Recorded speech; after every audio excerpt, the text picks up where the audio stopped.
오늘도 요셉에 대해서 우리가 말씀을 이어나가도록 하겠습니다. 요셉을 이야기할 때, 제일 먼저 떠오르는 단어가 있는데 그게 뭐냐면 억울함이라는 단어인 것 같아요. 억울함.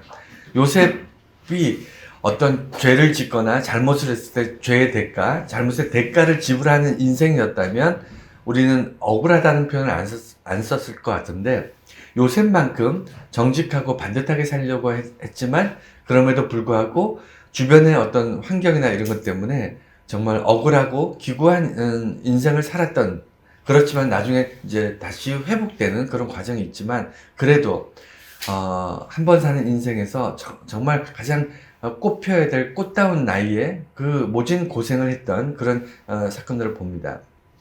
그런데 아이러니하게도요, 오늘 제목에 보면 범사의 형통이라는 것에 대해서 우리가 보려고 하는데, 형통이란 단어를 하나님께서 쓴 사람이 아브라함, 이삭, 야곱, 요셉 중에 요셉이에요.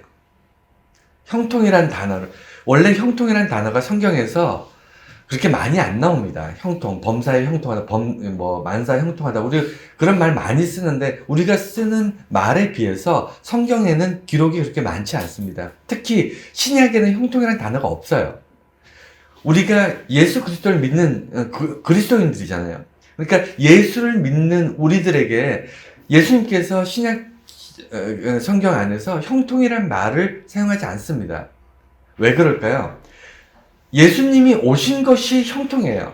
예수님 자체가 형통이기 때문에 우리는 예수님을 붙잡는 거지 하나님께 형통을 구하지 않아요. 그게 그리스도인입니다. 그런데 구약 성경에는 예수님이 아직 오시지 않았기 때문에 그 사람들에게는 형통이 필요했어요. 이스라엘 민족들은 형통한 삶을 살기를 원했습니다. 왜 그럴까요? 이스라엘 민족이 기구하거든요. 맨날 주변 강대국들에게 이런 표현이 적절한지 모르겠지만 그냥 강대국들한테 맨날 쥐어 터져요. 이스라엘 민족이 그렇게 그 강대국들의 틈바구니에 있는 그런 아주 작은 나라였기 때문에, 작은 민족이었기 때문에 늘 그렇게 외세 침략에 고통받았습니다. 그래서 그들 민족 그 마음에는 형통에 대한 어떤 강구가 있는데, 구약 성경에 그렇게 많이는 안 나옵니다. 한 60여 차례 형통이란 단어가 이렇게 사용되고 있고요. 창세기에도 5번인가 6번인가 밖에 안 나와요. 그런데 그 내용들이 이삭에 한두 번 나오고 다 요셉 이야기에 나와요. 하나님께서 형통하게 하셨다. 범사의 그를 형통하게 하셨다. 그 때문에 그 주변을 형통하게 하셨다. 이런 표현을 요셉에게 사용하십니다. 좀 이상하지 않습니까? 여러분, 거기에 대해서 어떻게 생각하세요? 가장 형통하지 않았던 사람, 가장 억울했던 사람, 가장 형통해야만 했던 사람이 요셉 같은데, 4명의 족장 중에 아브라함부터 요셉까지 4명의 4대에 걸쳐서 족장들이 있지만 그 중에서 요셉이 가장 형통해야 할 것 같은데 오히려 가장 불행한 삶을 살았던 것 같은데, 하나님께서는 그의 인생에 그로 인해 범사의 그를 형통하게 했다. 이런 표현을 여러 번 사용하십니다. 그럼 도대체 우리가 생각하는 형통과 성경에서 하나님께서 말씀하시는 하나님의 형통은 어떤 차이가 있나? 이걸 좀 오늘 살펴보려고 해요. 여러분, 관심을 가져주세요. 왜냐하면 내가 생각하는 방식으로 하나님이 이렇게 내게 해주셨으면 좋겠다, 이런 거에 너무 매몰되어서 내가 원하는 것을 하나님이 이루어주시는 분, 마치 그 무슨 자판기처럼 내가 무엇인가를 하나님께 요구했을 때 하나님께서 들어주시는 분처럼 생각하지 마시고, 가능하면 이제 여러분이 성숙한 믿음을 갖기를 원하시면 하나님이 원하시는 것이 무엇인지를 분별해내고 그 하나님이 원하시는 것을 내가 받을 수 있는 삶의 태도로 바뀌어가는 것, 이런 것을 여러분들이 궁극적으로 믿음의 성장이라고 생각해 주셨으면 좋겠습니다. 오늘 그런 차원에서 형통이란 단어, 만사 형통, 어떤 범사에 형통하다, 같은 비슷한 뜻인데 범사에 형통한 한 삶이 어떤 것인가를 좀 깊이 있게 좀 들여다보기를 원합니다. 먼저 일반적으로 일반적으로 우리들이 만사형통이라는 이야기를 많이 씁니다. 그렇죠? 꼭 교회 다니지 않는 사람들도, 하나님을 알지 못한 사람들도 만사형통이라는 말을 많이 사용해요. 그리고 우리는 성경에 범사에 형통케 하셨다라는 그 하나님 말씀 때문에 형통한 삶이라는 게 있다는 걸 알고 있어요. 그것을 하나님께서 우리에게 이렇게 주시는 거라는 걸 알고 있습니다. 그래서 우리가 구해요. 하나님께 내게 범사의 형통함을 주시옵소서라고 기도합니다. 여러분 기도하시죠? 기도하시잖아요. 범사의 형통하기를 하나님께 기도합니다. 그리고 하나님께서 그런 복을 우리에게 주시기도 합니다. 뭐 다 그렇진 않겠지만 어쨌든 주십니다. 그래서 우리는 예수를 믿는 사람이나 믿지 않는 사람이나 하나님을 아는 사람이나 하나님을 알지 못한 사람이나 형통하기를 소망해요. 인생에서 왜 형통하기를 소망할까요? 일반적으로는요, 형통이라는 것이 뭐냐면 자기가 원하는 것이 이루어지는 거예요. 형통하다. 자기가 원하는 것이 이루어지는 걸 형통이라고 합니다. 우리는 인생을 살면서 원하는 것들이 참 많아요. 그렇지 않습니까? 때에 따라서, 상황에 따라서, 어떤 시기에 따라서, 어떤 상황에 따라서 우리는 전혀 예측하지 못했던 것, 평소에는 생각하지 못했던 것들이 어떤 달라지는 환경에 의해서 아니면 달라지는 상황에 따라서 우리는 바라는 것들이 생겨납니다. 계속. 그렇지 않나요? 그건 주어지는 거죠. 환경에 의해서 우리에게 바라는 것들이 주어지잖아요. 우리는 태어날 때부터 이런 것들을 바라면서 살겠다. 이렇게 태어나는 게 아니라 살아가면서 바라는 것들이 생겨요. 계속 생깁니다. 그래서 형통하기를 원해요. 바라는 것들이 이루어지기를 원합니다. 그런데 일반적으로 형통이라는 것에 그러니까 일반인들, 보통 사람들이 생각하는 형통은 이 세 가지가 있다고 생각해요. 먼저는요, 상대적 형통이에요. 뭐냐면 앞에 금덩어리가, 예를 들어 금덩어리가 하나 있어요. 금덩어리가 이렇게 있습니다. 여러분 눈앞에 아무도 보지 않아요. 그런데 금덩어리가 길에 딱 떨어져 있어요. 여러분 어떤 마음이 들겠습니까? 땡 잡았다 이런 생각 들지 않겠습니까? 이게 웬 떡이냐. 금덩어리가 딱 있어요. 그런데 여러분 한번 생각해 보세요. 그 금을 나만 원할까요? 내가 지금 경제적으로 어려움을 당해요. 궁핍합니다. 그런데 앞에 아무도 보는 사람이 없는데 금덩어리가 딱 떨어져 있어요. 그러면 얼마나 갖고 싶겠어요. 근데 그 금덩어리가 그냥 떨어져 있겠습니까? 누군가 잃어버렸을 거 아니에요. 여러분 형통하다는 것은 뭐냐면 다른 사람과 상관없어. 누가 금덩어리를 잃어버렸든 아니면 다른 사람이 나보다 더 금전적으로 더 절박한 상황이 있든 아니면 이걸 공평하게 무슨 뭐 나눠서 뭐 경찰에 신고하고 다 필요 없고 내가 갖고 싶은 거예요. 내가 돈이 필요하고 내가 금이 갖고 싶고 금덩어리를 갖고 싶 그런 마음이 들었을 때 그걸 갖고자 하는 것, 이것을 사람들은 형통이라고 생각하는 거예요. 내가 원하는 것을 이루어지는 것, 남들과 상관없이 내가 원하는 것이 이루어지는 것을 형통이라고 생각합니다. 그래서 상대적이에요. 무슨 얘기냐면 형통이라는 게,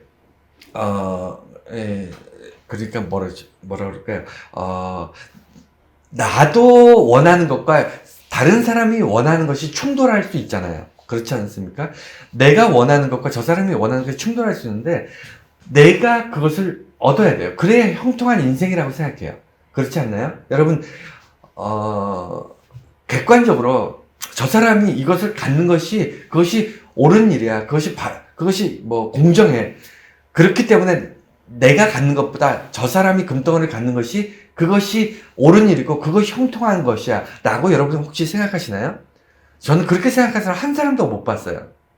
형통이라는 것은 내가 원하는 것을 채워나가는 것, 내가 원하는 것을 갖는 것, 이것을 형통이라고 생각합니다.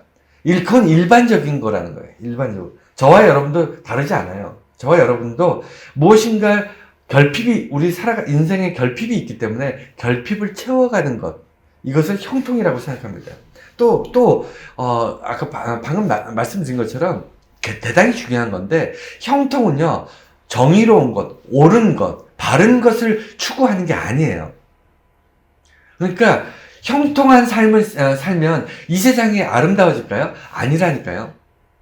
형통하다는 것의 본질은 뭐냐면 내가 필요한 것이 채워지는 거예요. 여러분 세상에 나라와 나라가, 그리고 작게는 개인과 개인부터 크게는 민족과 민족, 나라와 나라가 전쟁을 하고 다툼을 하는 이유가 뭐죠?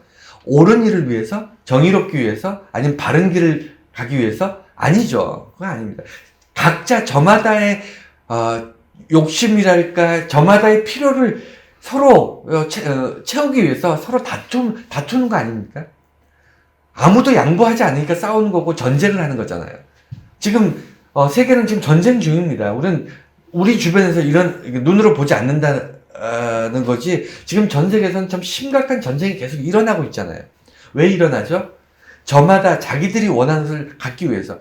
여기에는요, 옳고 그름을 위해서 전쟁하는 게 아니에요. 여러분 보세요. 내가 어느 편에 속했느냐가 중요한 거지, 내가 A에 속했느냐, B에 속했느냐, 내가 A라는 나라에 속했느냐, B라는 나라에 속했느냐가 중요한 거지, A가 옳은 일을 하고 B가 A는 좋은 나라고 옳은 나라고 B는 나쁜 나라, 정말 악한 나라, 그렇기 때문에 내가 옳은 나라를 위해서 싸운다, 이런 전쟁은 없어요. 그런 거 없습니다. 저마다의 어떤 이해관계에 의해서 다툼을 갖게 됩니다. 그래서 형통하다는 것은 뭐냐면 다툼, 개인 대 개인의 갈등이라든가 나라와 나라의 전쟁이 났을 때 자기 편이 이기는 거예요. 자기 편이 이겨서 원하는 것을 쟁취하는 거예요. 그것이 옳은 거라고 생각하는 거예요. 그것이 내가 옳은 편에서 정의로운 삶을 살고 있다고 자기에게 일종의 착각을 일으키는 겁니다. 그래서 역사는 이긴 자들이 쓰는 거잖아요. 역사를 쓸 때 항상 그 악한 사람을 권선징악이 뭐죠? 선한 것이 악한 것을 이긴 거잖아요. 그러면 누가 선한 거고 누가 악한 거죠? 그거는 서로 이해관계에 속해 있습니다. 그래서 하나님을 믿는 사람, 신을 믿는 사람들, 정말 절대적인 어떤 기준을 가지고 있는 사람들이 아닌 이상은, 여러분, 옳고 그름을 이야기하는 건요, 도덕이나 윤리나 종교 외에는 없어요. 여러분, 기업이 옳고 그름을 이야기하나요? 정치가 옳고 그름을 이야기할까요? 여러분, 주변을 보세요. 옳고 그름, 정의, 진리를 이야기하는 건요, 윤리나 도덕이나 종교 외에는 없습니다. 근데 그것이 전쟁을 일으킬까요? 요새는 종교 전쟁이 있긴 합니다만, 어쨌든 그것도 이해관계에 의해서 다툼이 일어납니다. 예, 어쨌든. 그래서 만사형통의 가장 바닥에 깔려있는 것 중에 하나가 뭐냐면, 옳고 그름이 아니라는 거예요. 세 번째는요, 일반적으로 형통이라는 것은 어쩌다 한번 잘 되는 걸 형통이라고 하지 않습니다. 그렇죠? 내가 정말 바랬는데, 정말 그것이 이루어지길 원했는데, 그것을 내가 얻게 됐어. 아니면 그것이 이루어졌어. 이것을 형통하다고 얘기하지 않아요. 형통은 뭐냐면, 꾸준히, 계속해서, 지속적으로 내가 원하는 것을 이루어지는 것을 형통이라고 해요. 그 일반적으로 그렇습니다. 그렇지 않나요? 저와 여러분들이 생각하는 그 형통이 뭐죠? 넌 어쩌다가 한번, 하는 일마다 다 안 되는데 어쩌다 한번 하나 잘 됐어, 이걸 형통이라고 그러는 게 아니고, 하는 일마다 모든 일들이 완벽할 정도로 다 잘 돼, 다 내가 원하는 것을 얻어, 이걸 형통이라고 생각합니다. 그리고 불통, 그러니까 내가 원하는 것을 이루는데 한 번도 불통하지 않는 것. 그러니까 사람이 살다 보면 얻을 때도 있고 잃을 때도 있잖아요.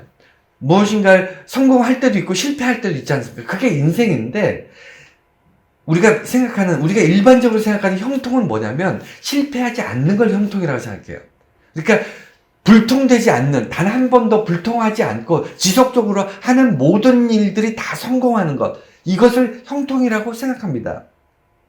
그게 일반적으로, 이 세 가지가 일반적으로 사람들이 생각하는 형통이에요. 저와 여러분들도 다르지 않습니다. 그렇죠? 그래서 하나님께 이런 형통을 구하는 거예요. 하나님, 내가 구하는 것들마다 다 이루어지게 하시고, 실패하지 않게 하시고, 그 다음에 형통의 삶을 살되 정말 만사 모든 일들이 내가 다 이루어질 수 있도록 그렇게 해주세요라고 기도하는 이유가 뭐죠? 우리 마인드, 우리 기억에는 형통이 그런 거예요. 사람들이 생각하는 일반적인 형통을 우리가 생각하고 있기 때문에 그런 형통을 하나님께 구하는 거예요. 이해가 되셨나요?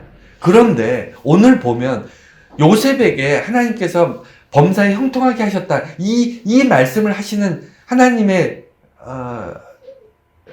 뜻을, 하나님의 상황과 요셉의 상황을 면밀히 좀 볼 필요가 있다는 거예요.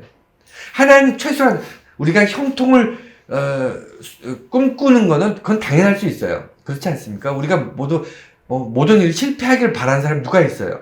다 성공하길 바라고 꾸준히 우리가 성공하길 바라는데, 최소한 하나님께 형통을 기도할 때, 형통을 구할 때만큼은 하나님의 방식을 알고 구해야 될 거 아니에요. 그렇지 않습니까?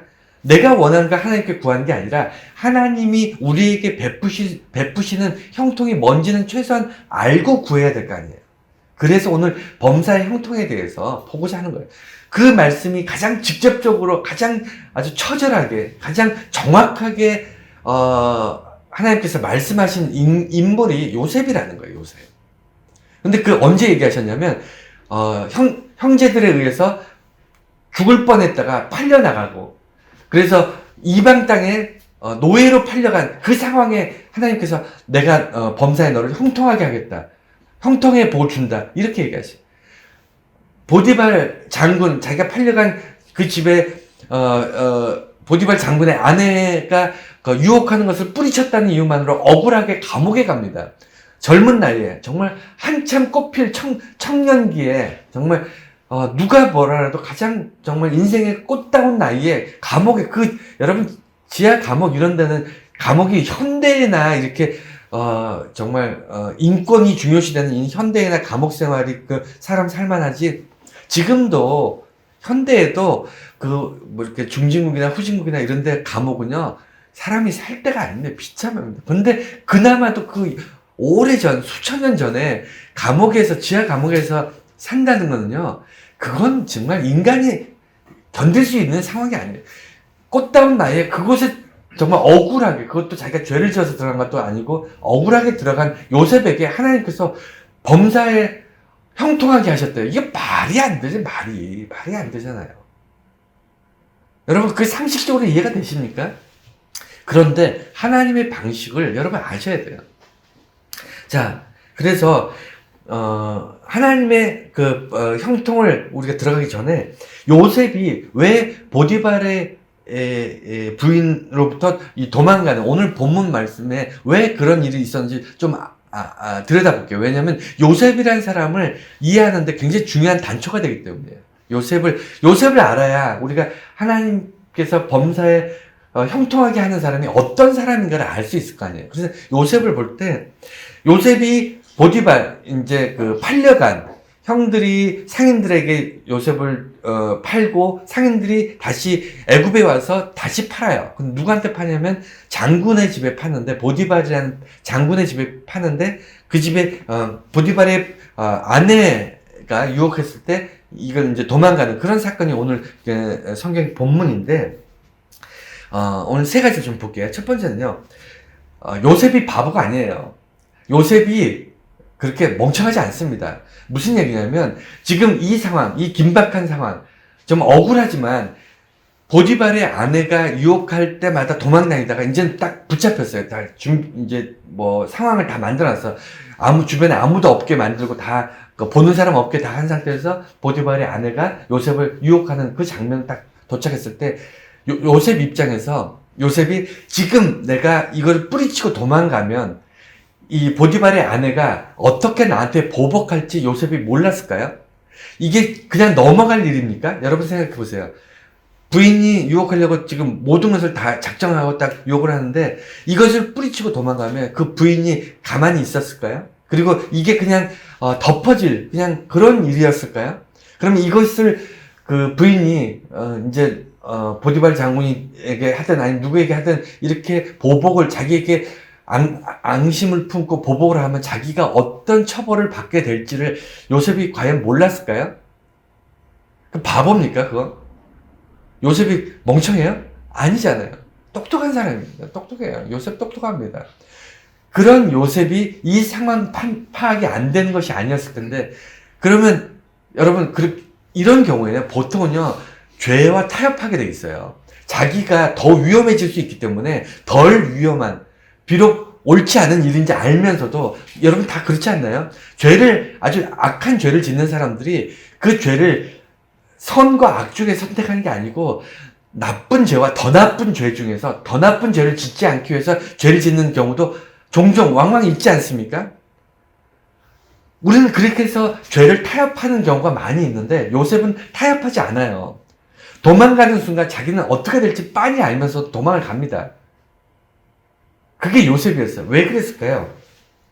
그가 단순히 경건한 존재고 이 유혹을 물리치려고 했던, 물론 그것도 중요합니다. 경건한 사람이었던 것 같아요. 그래서 요셉 경건한 사람입니다. 그렇지만 그것이 전부가 아니에요. 본질은요, 요셉이 그가 한 말을 들어보면 돼요. 그가 뭐라고 얘기하냐면, 그가 보디발의 아내가 자기를 유혹했을 때 뭐라고 얘기했는지 잘 이렇게 성경 본문을 읽어보세요. 뭐라고 얘기하냐면, 나는 경건한 사람이기 때문에 죄를 지을 수 없다, 이렇게 얘기한 게 아니고요. 보디발 장군의 이야기를 꺼내요. 보디발 장군의 이야기를 꺼내는데 어떻게 얘기하냐면, 당신의 남편이자 나의 주인인 보디발 장군이 나를 믿고 신뢰한다는 거예요. 나를 믿고 모든 것을 맡겼다. 나를 전폭적으로 믿고 모든 것을 맡긴, 신뢰하는 사람이었다. 내게 모든 것을 맡겼고, 단 하나, 자기의 주인이고, 그 다음에, 보디발 장군, 그 사람은 모든 것을 나에게 맡기고, 오직 당신, 부인만, 부인만은 금했다. 당연한 거 아니에요. 그러니 내가 당신을 어떻게, 범할 수 있겠느냐. 이렇게 얘기하는 거예요. 이건 뭐냐면, 내 주인이 나를 믿고 신뢰하고 맡겼는데 내가 배신할 수 없다, 이 얘기하는 거잖아요. 이게 요셉이 한 말이에요. 요셉의 고백에서 그가 무엇을 생각하고 있는지를 볼 수 있어야 됩니다. 요셉은 왜 배신하고 싶지 않았을까요? 왜 배신에 대해서 이렇게 두려워하고 배신에 대해서 이렇게 중요하게 생각했냐면, 자기가 팔려왔잖아요. 형제들에게 배신당했잖아요. 가족들한테 배신당한 거 아닙니까? 여러분, 제 생각에는요, 요셉은 앞으로도 이제, 성경 말씀 쭉 이제 요셉의 이야기를 보면서 깨닫게 되시겠지만, 배신에 대해서 이를 갈았던 사람이에요. 여러분, 사람이 살면서 가장 충격받는 게 뭐냐면, 배신이에요. 사랑하는 사람, 믿었던 사람, 다음에 의지했던 사람, 내가 전혀 의심하지 않았던 사람으로부터, 그리고 가장 가까웠던 사람, 가장 내게 힘이 될 거라고 생각했던 사람으로부터 배신당한 것은요, 용서가 안 됩니다. 그건 잊혀지지가 않아요. 그렇지 않습니까? 예수님도 가룟 유다, 자기 제자, 함께 목숨과도 같았던, 정말 같이 동고동락했던 제자로부터 배신당하잖아요.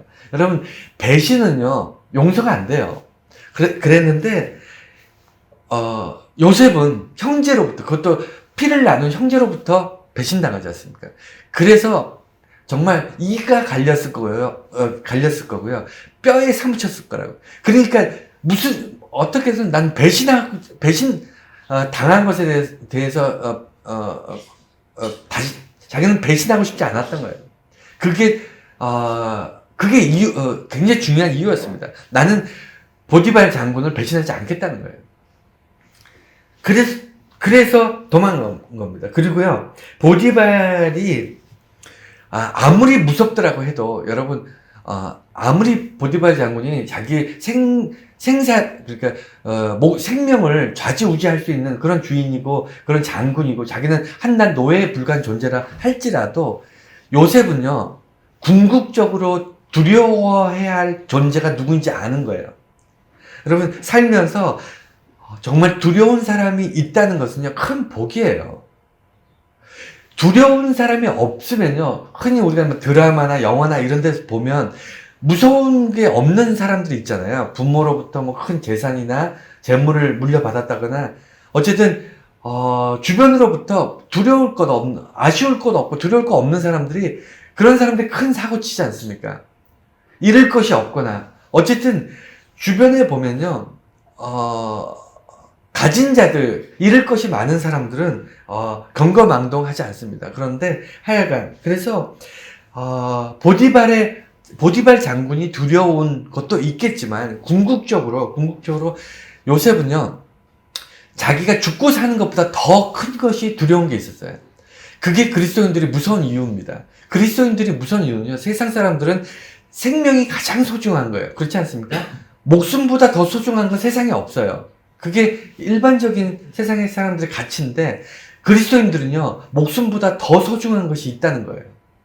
그게 차이예요. 그게 뭐냐면 하나님에 대한 하나님께서 나를 붙잡으셨다는 그 고백이에요. 살고 죽는 건 한 번 정해져 있지만 하나님께 붙들린 사람은 천국에서 영원한 생명이고요. 하나님께로부터 버림받은 사람은 영원한 지옥이라고, 그것이 우리 기독교의 신앙이잖아요. 이건 영원한 문제예요. 영원한 행복과 영원한 고통의 그 갈림길에 있기 때문에 하나님에 대한 고백은요, 이건 보디발 장군과 비교할 수 없는 겁니다. 그걸 알고 있었던 거죠. 그래서 세상 사람들은 아무도 보지 않으면요, 떳떳하게 죄를 짓습니다. 여러분, 죄 짓는 사람들이, 악을 행하는 사람들이 누군가 보고 있다고 생각하면 악을 행할까요? 물론 요새는 뭐 그런 경우도 뭐 떳떳하게 사람 대낮에 이렇게 범죄를 저지른 그런 정말 끔찍한 세상이 됐지만, 일반적으로 보통 사람들은요, 누군가 보고 있으면 죄를 못 지어요. 안 그렇겠으면 잡혀갈 수도 있고, 그 다음에 죄에 대한 보복을 당할 수도 있고, 그러니까 누군가 보고 있으면 죄를 못 짓는데, 아무도 보고 있지 않다고 생각하면, 그럼 죄 짓기가 쉽지 않습니까? 그런데 예수 믿는 사람은 아무도 보고 있지 않아도 죄를 못 지어요. 왜 그럴까요? 항상 보고 계시는 하나님을 인지하고 있기 때문이에요. 그게 예수 믿는 사람들이, 좀 정직하게 사는 이유입니다. 원래 더 정직한 것이 아니고요. 늘 하나님이 보고 있다. 하나님 앞에서 내가 살아가고 있다는 것을 인식하고 있기 때문에 조금 더 정직한 거고요. 조금 더 죄에서부터 조금 더 멀리 떨어져서 살 수 있는 거예요.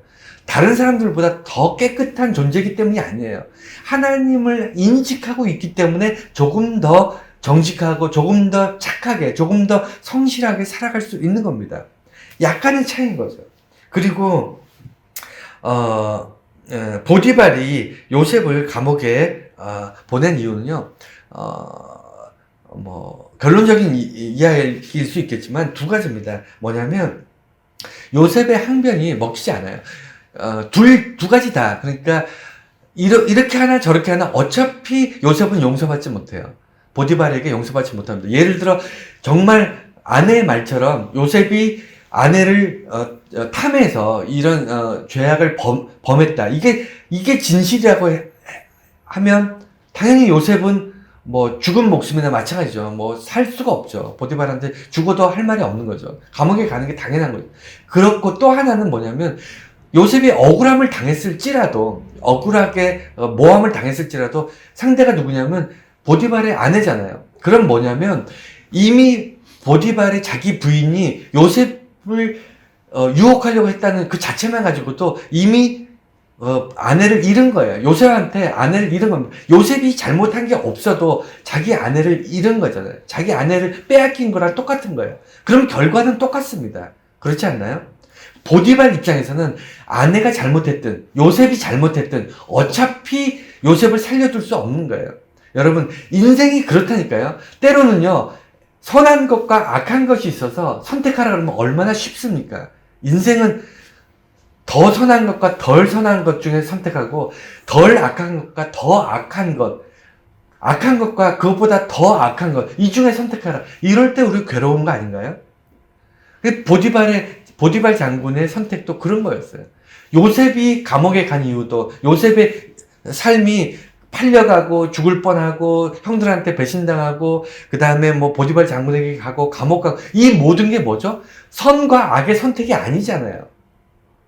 그렇지 않습니까? 주변의 환경을 보십시오.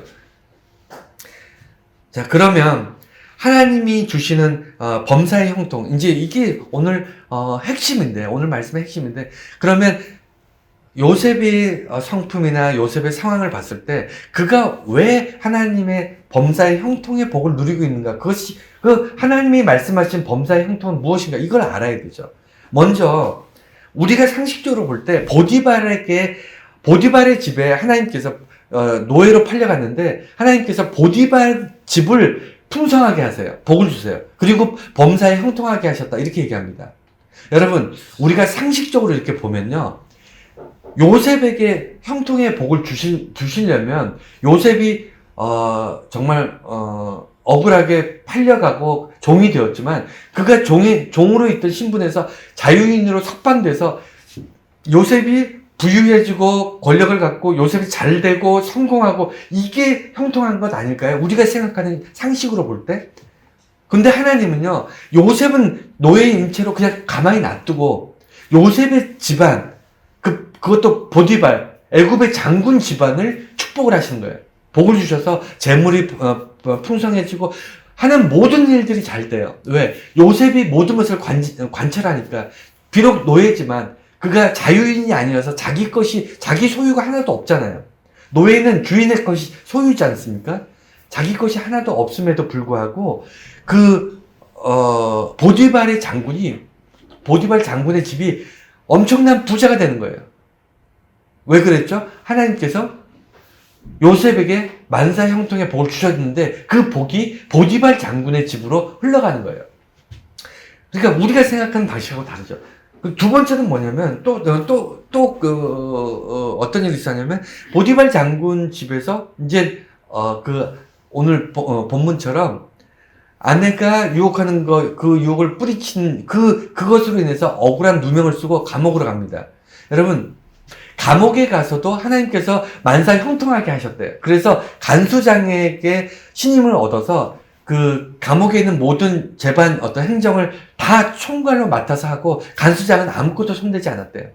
그러면서 뭐라고 하나님께서 이제 기록하셨냐면 요셉 때문에 그 감옥에 감옥에 있는 사람들이 만사 형통하게 되었다.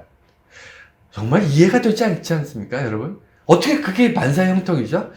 요셉이 억울함을 이제 나와야 되잖아요. 억울함을 벗어야 되잖아요. 그리고 감옥에서 나와야 되잖아요. 그게 형통한 거 아닙니까? 감옥에서 잠깐 상냥하고 오랫동안 감옥에 갇혀 있어요. 오랫동안 잠깐 들어가서 명예 회복하고 이런 게 아니고요. 감옥에 갇혀서 수년 동안을 거기 있습니다. 희망이 없잖아요. 감옥에서 언제 나올지도 모릅니다. 누가 꺼내줄 사람도 없어요. 그러면 감옥에서 잊혀지는 겁니다. 누군가 이게 형량이 정해져가지고 몇 년 뒤에는 석방되고 이런 것도 없어요. 요셉은 감옥에서 죽을 운명으로 들어간 겁니다. 석방될 희망이 전혀 없는 상태로 들어가는 거예요. 그 상황에서 만사 형통? 이게 무슨 의미가 있죠? 억울해서 이제 내일이 없고 꿈이 없고 희망이 없고 어떻게 살아야 될지 정말 답이 없는 인생이 되었는데 이런 요셉에게 하나님께서 만사 형통하게 하셨대요. 그래서 감옥에 있는 간수장과 감옥에 있는 속한 많은 사람들한테 복을 주셨대요. 여러분, 이걸 형통이라고 하나님께서 말씀하시는데 여러분 인정하십니까?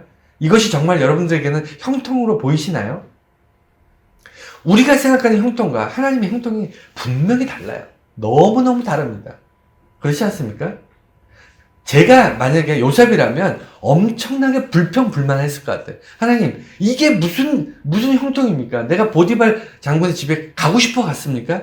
보디발 장군이 형통해서 부자가 되고 하는 일마다 잘 된다고 나한테 떨어지는 떡고물이 있습니까? 아니면 내가 이 사람이 나를 이쁘게 봐가지고 나를 자유인을 만들어주거나 노예에서 해방시켜 주겠습니까? 그것도 아니고 하나님, 내가 감옥에 갇혀가지고 억울한 일 당했는데 내가 죄를 지어서 간 것도 아니고 내가 하나님 앞에서 죄를 짓지 않으려고 범죄하지 않으려고 경건하고 정직하게 살려고 내가 믿음을 배신하지 않고 사람들한테 그렇게 정직하게 살려고 하다가 이렇게 억울한 일을 당했는데 나를 구해주셔야 그게 형통한 거 아닙니까? 나는 저 같으면 그렇게 얘기했을 것 같아요. 근데 요셉은 아무 말도 안 합니다. 하나님께 불평하지 않아요. 그걸 다 견뎌냅니다. 그리고 하나님께서 요셉에게 형통한 사람이라고 얘기하신 이유가, 그러면 우리가 일단 볼 때는 요셉 때문에 보디발이 형통한 사람 같고 요셉 때문에 감옥의 간수장이 형통한 사람인 것처럼 보여요. 그렇지 않습니까? 한 것도 없는데 보디발 장군은 아무것도 한 게 없잖아요. 그가 노력하거나 수고한 게 없는데 하나님께서 보디발 집안을 풍성하게 복을 주셔서 하는 일마다 다 잘되게 합니다. 간수장도 다 잘되게 돼요. 그런데 핵심 본질은 뭐냐면 요셉이 떠나가면 요셉이 보디발 장군의 집에서 떠나가면 그 보디발 장군의 집이 여전히 복을 받을까요?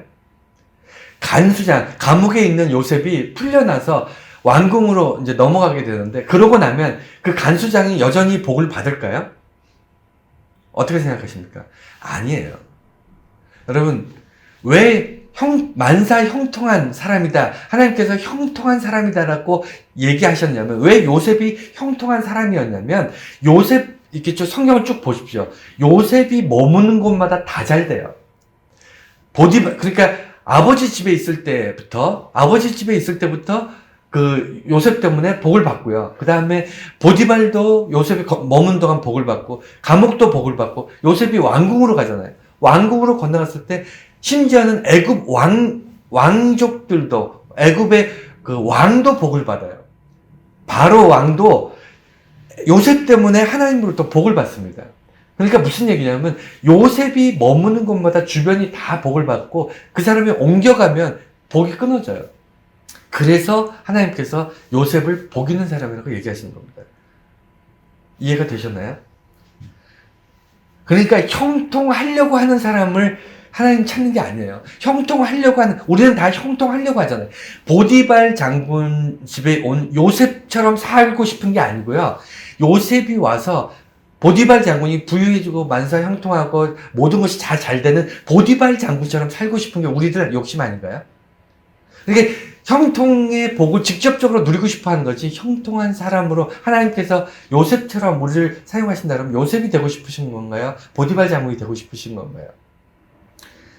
오늘 보면 하나님께서는요, 어떤 사람을 붙잡으시냐면, 어떤 사람을 이렇게 들어서 사용하시냐면, 요셉 같은 사람을 쓰는데, 요셉은 어떤 사람이었냐면, 아까 말씀드린 것처럼 자기의 형통을 구하지 않아요.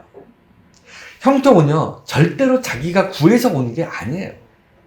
하나님이 주시는 겁니다. 하나님이 주시는 거예요. 형통하다는 게 어떻게 인간이 노력한다고 되겠습니까? 여러분, 갖고 싶은 거, 되고 싶은 거, 뭔가 이루고 싶은 거, 여러분 마음 먹으면 다 됩니까? 그런 인생 여러분 살고 계십니까?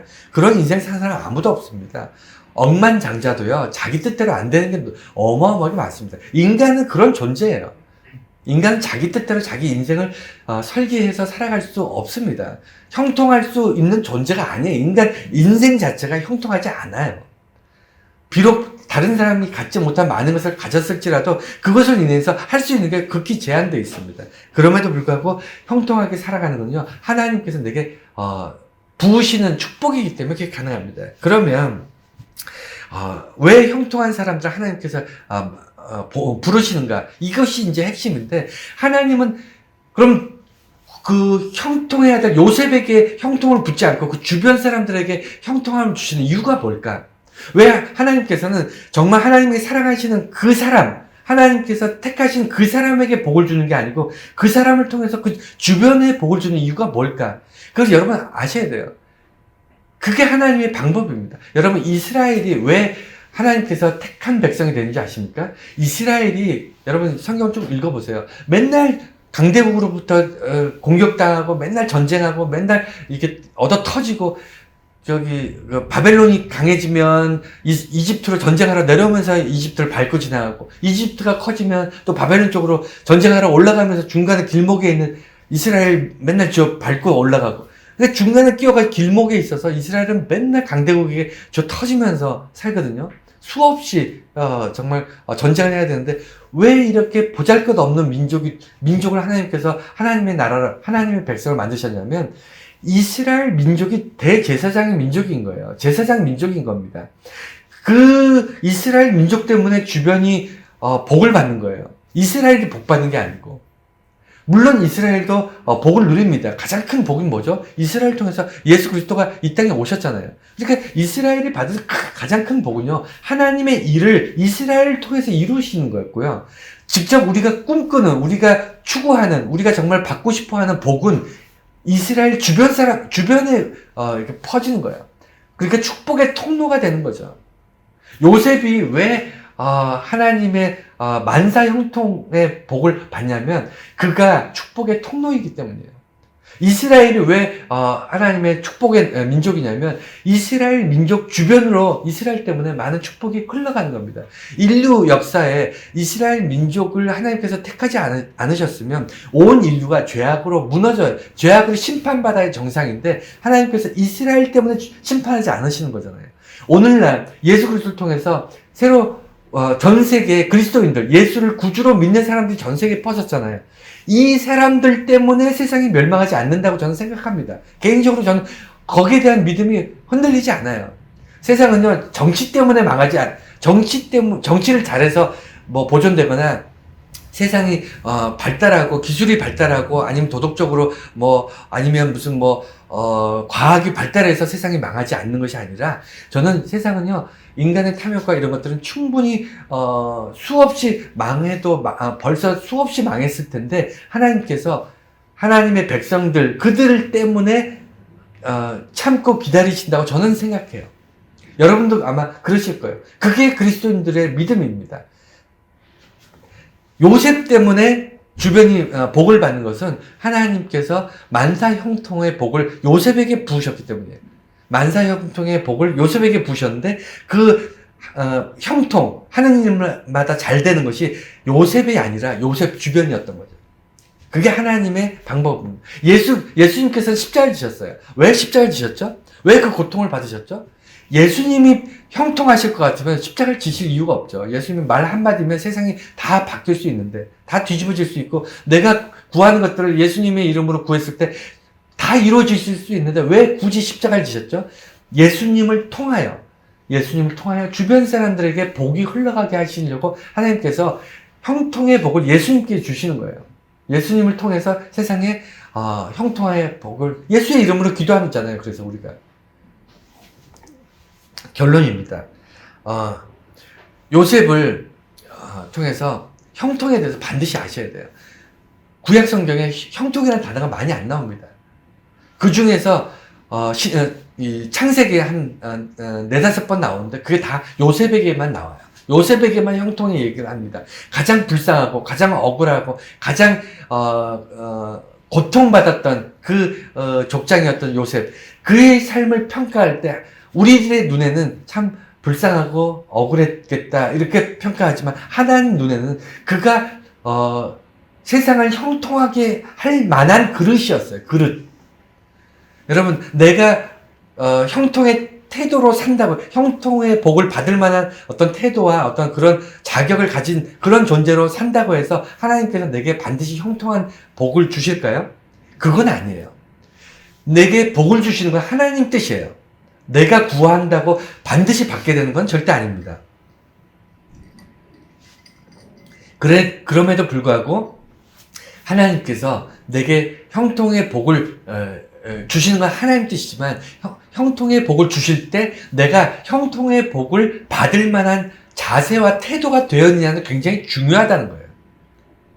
그리스도인들은요, 하나님께 무작정 구하는 자가 아니고요, 주시는 분은 하나님입니다. 근데 하나님은 우리 부모님보다 더 우리에게 주시기를 원하세요. 우리 부모님들은 우리에게 주실 수 있는 게 한계가 있지만 하나님은 모든 것을 주실 수 있는 분이기 때문에 우리에게 정말 모든 것을 쏟아 부으시기를 원하시는 그런 사랑의 하나님이신데, 그렇기 때문에 하나님께서는 우리에게 항상 주실 준비가 되어 있는데 우리는 받을 태도, 받을 자세가 안 되어 있다는 거예요.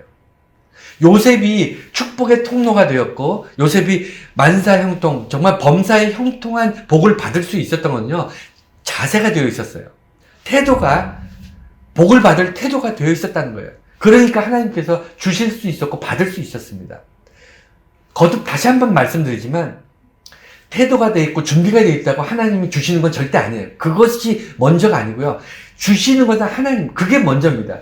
하나님께서 자격이 안 돼 있어도 주실 때 있어요. 준비가 안 돼 있어도 우리에게 은혜를 주실 때 있습니다. 여러분 다 그렇잖아요.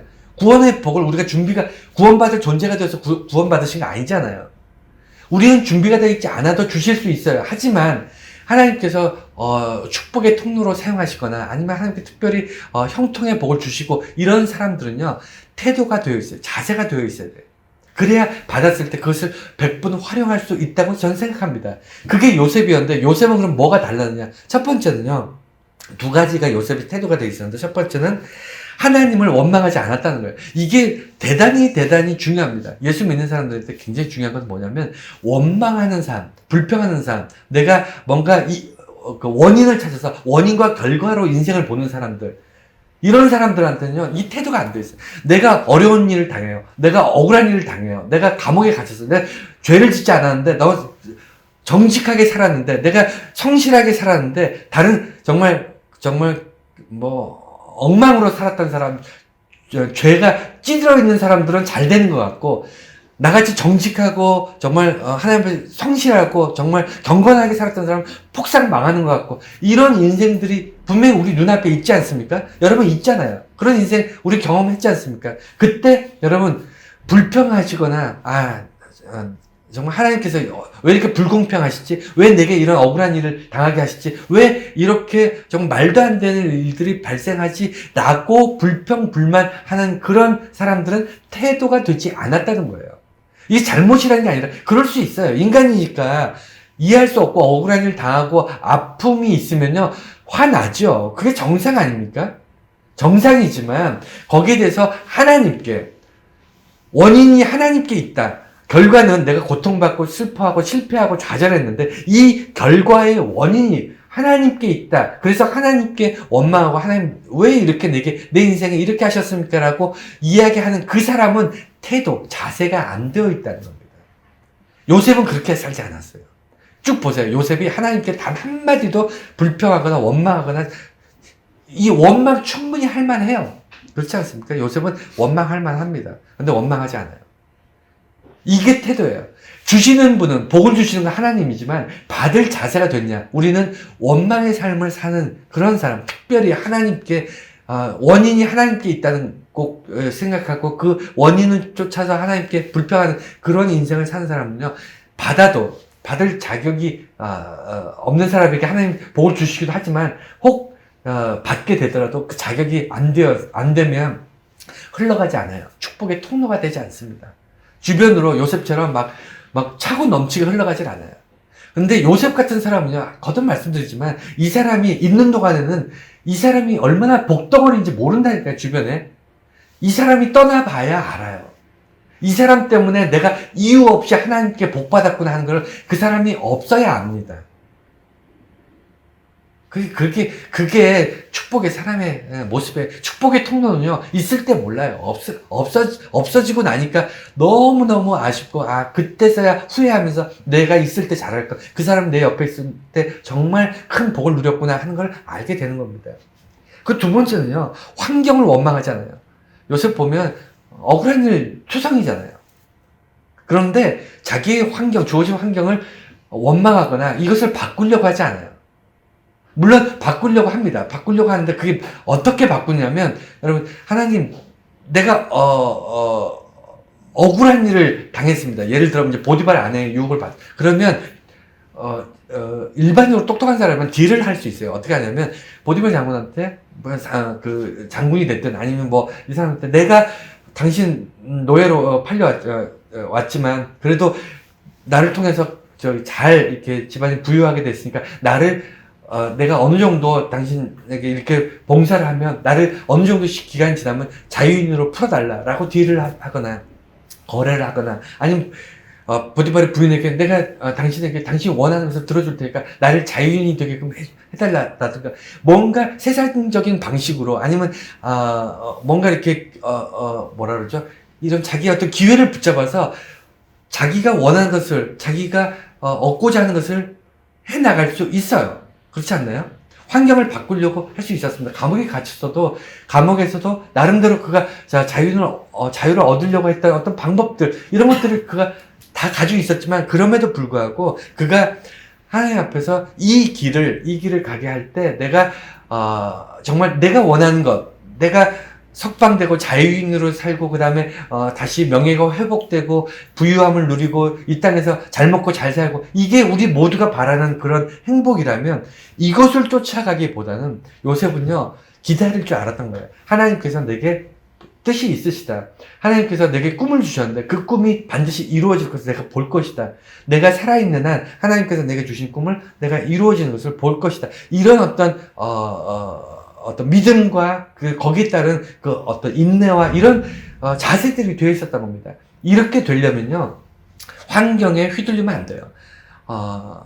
예수 믿는 사람들이 축복의 통로로 사는 사람을 보세요. 어느 곳에 보내지든, 어느 곳에 어떤 사람을 만나든, 어떤 형편에 처하든, 환경을 바꾸려고 하거나 환경에 지배당하지 않잖아요.